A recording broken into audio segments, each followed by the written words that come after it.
A lot of what I needed to do was to wake up a somewhat complacent, a wonderful culture, but a complacent culture that had, in some ways, had lost the will to live, and change the way people worked, make them service-oriented, focus on their customer, build better product.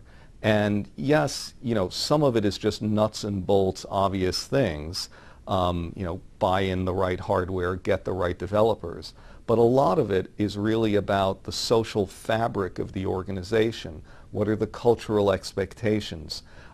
What is the culture? When somebody talks about the culture of a firm, what they're really talking about is, how do we do things around here? It isn't obvious, certainly to the law school graduate, as to why some of the softer skills make such a big bottom line difference.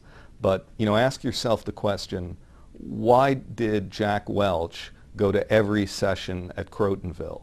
Why do I leave my office in London at Reuters, go to the University of Michigan, and personally appear at every course we do with Jeff DeGraff and team?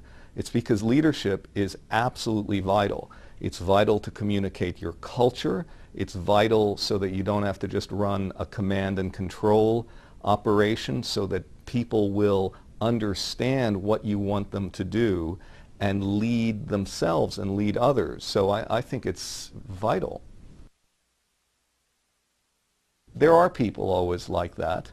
They arrive, we run a week program at the University of Michigan. They'll arrive the first day, and they're the ones incredibly busy on their BlackBerry, and I knew everything there is possibly to know, and why am I wasting my time? We just make them go, and something amazing happens roundabout by sort of noon on the first day.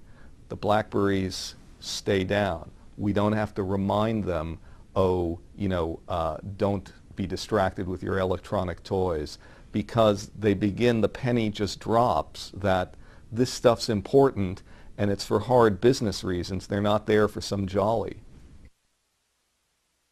We did an evaluation of different executive programs around the world. And even though Michigan ended up being one of the least convenient places for us to send our people from, South Africa, London, Asia, etc., it was really because the team we had, Jeff and two other professors, were so good in particular at the leadership and softer skills. Plenty of people can provide finance skills, marketing skills, just the nuts and bolts things.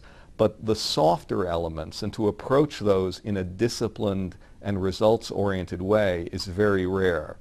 Now, Jeff himself is just such a high-energy, innovative, creative person. I call him the Van der Graaf generator. He's constantly sparking 100 ideas, and every one of our people who go there, he's one of those people who you want to be around, so it makes it easy to sell the course. I was an attorney, and I had never been to leadership training before, and I went through the program the first time myself. And what you can expect is, one, a lot of actually pragmatic things that can help the next day. So, we run an exercise called the leadership experiment, which is when you go back to work, what are you going to do differently? What are you going to gather your team around them and tell them you're going to do differently? And it's had a real galvanizing effect.